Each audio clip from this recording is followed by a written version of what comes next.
हा प्रश्न केंद्राचा आहे. केंद्रामध्ये सरकार असेल त्यांना हा प्रश्न पत्रकारांनी प्रश्न विचारला पाहिजे. रिझर्वेशनची जर गॅप वाढवली तर मराठ्यांचाही प्रश्न सुटला आणि ओबीसीचा प्रश्न सुटला. की मराठ्यांना आरक्षण दिले तुम्ही द्या, परंतु त्याचा ओबीसीचा गॅप वाढवा ना. ते पुन्हा ताब्यात आहे संसदेच्या.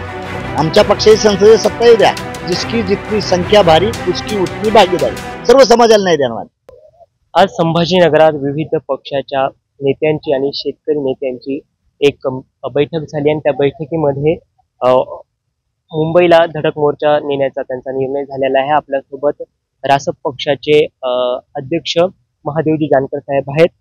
आज सर्व नेत्यांची बैठक झाली आहे. बैठकीमध्ये काय निर्णय झालाय आणि मुंबईकडे कूच कधी करणार आहात? आज महाराष्ट्रातल्या सर्व शेतकरी संघटना असतील किंवा उद्धव साहेब ठाकरेंची शिवसेना असेल, पवार साहेबांचा राष्ट्रवादी काँग्रेस असेल, राजू शेट्टींचा स्वाभिमानी पक्ष असेल, स्वतंत्र भारत पक्ष जोशी साहेबांचा असेल किंवा बच्चू कडूचा प्रहार असेल आणि नवले साहेबांचा CPM असेल, या सर्व संघटनांची मिटिंग झाली. त्यात एक ठरलं की शेतकऱ्यांच्या आणि शेतमजुराच्या हितासाठी मिनिमम प्रोग्राम काय आपल्याला देत नाही आणि त्या दृष्टीने आजची कोर कमिटी झाली. त्यातून परत 5 परिषदा होतील. राष्ट्रीय समाज पक्षाने घ्यावी, एक प्रहारनं घ्यावी आणि एक राजू शेट्टीने घ्यावी आणि परत त्यांच्या होतील. तर मोठ्या परिषदेत व्हाव्या असं प्लॅनिंग आहे. 28 ऑक्टोबरला मुंबईला या शेतकरी आणि शेतमजुरांच्या हक्कासाठी एक मोठा मोर्चा मुंबईला घेतला त्या दृष्टीचं प्लॅनिंग आहे. मागील अनेक दशकांपासून तुम्ही राष्ट्रीय राजकारणात सक्रिय आहात. पुन्हा एकदा शेतकऱ्यांच्या प्रश्नातून तुम्ही महाराष्ट्राच्या राजकारणात अजून सक्रिय होण्याचा प्रयत्न सुरू आहे. मी पहिल्यापासून शेतकऱ्याचा मी स्वतः शेतकरी आहे. त्यामुळे आजच केलंय असं नाही. माझ्या 30-35 वर्षाच्या गॅपमध्ये मी शेतकऱ्यांच्या हितासाठी माझ्या पक्षाच्या भूमिका मांडलेली आहे आणि त्यामुळे शेतकऱ्याच्या बद्दल आजच करतोय असं नाही. आमचं कंटिन्यू चालू आहे. आमच्या पक्षाचे प्रोग्राम चालू आहेत. दुधाचा दर वाढवण्यासाठी, मोर्चा काढण्यासाठी जे आता कालच मी अकोल्याला होतो, विदर्भाचा दौरा करून आलो. शेतकऱ्यांचं अतोनात नुकसान झालेलं आहे. गावाच्या गावात जमीनची जमीन वाहून गेलेली आहे. तिथे एकही अधिकारी आला नाही. आणि गेल्यानंतर कलेक्टरशी बोललो, पालकमंत्र्यांशी फोन करून बोललो. म्हणजे ह्या ज्या गोष्टी चालल्या ते भयानक आवाज चालली आणि इथं महाराष्ट्रात विरोधी पक्ष असल्यामुळे कोणच कोणाला हे करायचं आहे.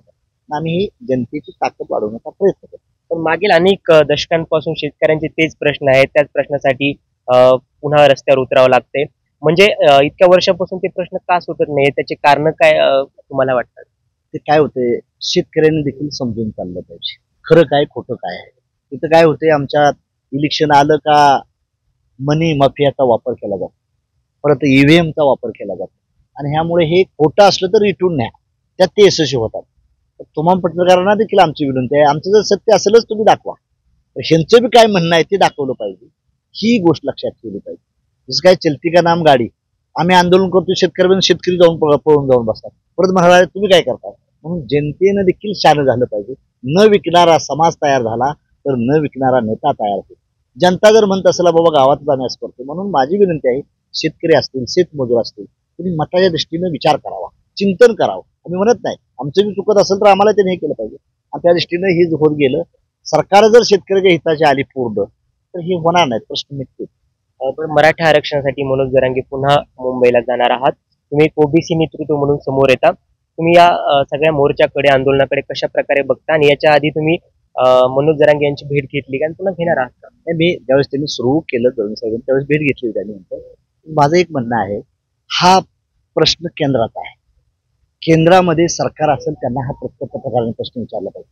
रिझर्वेशनची जर गॅप वाढवली तर मराठ्यांचाही प्रश्न सुटला आणि ओबीसीचा प्रश्न सुटू शकतो. जर एसटी मध्ये आरक्षण वाढवायचं असेल तर त्याचा पार्लमेंट 2/3 मेजॉरिटी पार्लमेंटची केली पाहिजे. पंतप्रधानांनी जर त्यांना द्यायचं असेल तर ओबीसी हा मुळात गरीब प्राणी आहे, ह्याला काहीच बिचारा माहित नव्हतं. मुळात त्यात 4000 जाते द्या. तर आमचं म्हणणं आहे की मराठ्यांना आरक्षण दिले तुम्ही द्या, परंतु त्याचा ओबीसीचा गॅप वाढवा ना. ते पुन्हा ताब्यात आहे संसदेच्या. आमच्या पक्षाची संसदेत सत्ता येऊ द्या. जिसकी जितनी संख्या भारी उसकी उतनी भागीदारी. सर्व समाजाला नाही देणार. या देशातला ब्राह्मण किती आहे, या देशातला क्षत्रिय किती आहे, या देशातला मराठा किती आहे, या देशातला दलित किती आहे, या देशातला ST किती आहे, या देशातला OBC किती आहे. आपण त्यांना न्याय द्यायचा प्रयत्न करू. आमचे खासदार तर निवडून आणा ना. राष्ट्रीय समाज पक्षाचं सरकार द्या ताब्यात आणि मला प्रश्न करा, मी तुम्हाला स्वागत करून देतो. म्हणजे तुम्ही त्यांच्या निर्णयाला सहमत नाहीत का? एक लक्षात ठेवा, सहमतचा प्रश्न नाही. सरकार कोणाचं ताब्यात? मी आहे का पंतप्रधान? OBC नेतृत्व म्हणून तुमची भूमिका काय? म्हणून माझं म्हणणं आहे, OBC हा गरीब, OBCचं जे जागा आहेत त्या जागेत न घेता मराठा समाजाला जर ओबीसी टाकायचं असेल तर केंद्रानं ओबीसीचा स्पॅन वाढवावा. जे पर्सेंटेज वाढलं ना तर तो बी समाज इन्व्हॉल्व होईल ना त्यात. विरोध असायचा काय प्रश्न आहे राव. मराठ्यांना देखील तुम्ही द्या, प्रॉब्लेम नाही. छत्रपती शाहू महाराजांना आम्हाला या देशात पहिलं आरक्षण दिलं. तर ओबीसीच्या काही जाती धनगर वंजारी माळी सोडून द्या, अशा छोटे छोटे जाती की त्यांना अजून काही क्लार्क बी नाही त्यांच्यातला, त्यांची अवस्था खराब आहे, त्या लोकांचा बी नाही झालं पाहिजे. तसं मराठा समाजाला तुम्ही घ्या ना, आमचा विरोध नाही. परंतु तुम्ही रिझर्वेशन जर वाढवलं 52%ला 27%तलं 9%च रिझर्वेशन मिळाले आता सध्याला, 9 बी नाही आम्हाला. तामिळनाडू राज्यात फक्त देशात चांगला आहे ओबीसीला, तिथं साऱ्या दृष्टीने आमच्या जागा फुलफिल झालेल्या आहेत, बाकी कुठल्याच राज्यात नाही. महाराष्ट्रात तर बिलकुल नाही. आणि मराठा समाजाला विरोध असायची काही गरज नाही. मराठा नाही तुम्ही द्या, फक्त पार्लमेंटने नियम केला पाहिजे. मोदी साहेबांना माझी विनंती आहे, माझे थोरले भाऊ आहेत मोदी साहेब, त्यांना माझी विनंती आहे की तुम्ही काय करा, ती जागा स्पॅन वाढवा. स्पॅन वाढल्यानंतर मराठ्यांना देखील इन्क्लूड करू. नक्कीच हे होते महादेवजी जानकर आणि त्यांचं म्हणणं आहे की आमचा कोणत्याही आरक्षणाला विरोध नाहीये, मराठा समाजाला सुद्धा आरक्षण देण्यात यावं, मात्र ते ओबीसी मधून न देता एक अतिरिक्त आरक्षणचा कट्टा आहे त्याच्यामधून ते देण्यात यावं. मी राम बुधवंत, नवराष्ट्र, छत्रपती संभाजीनगर.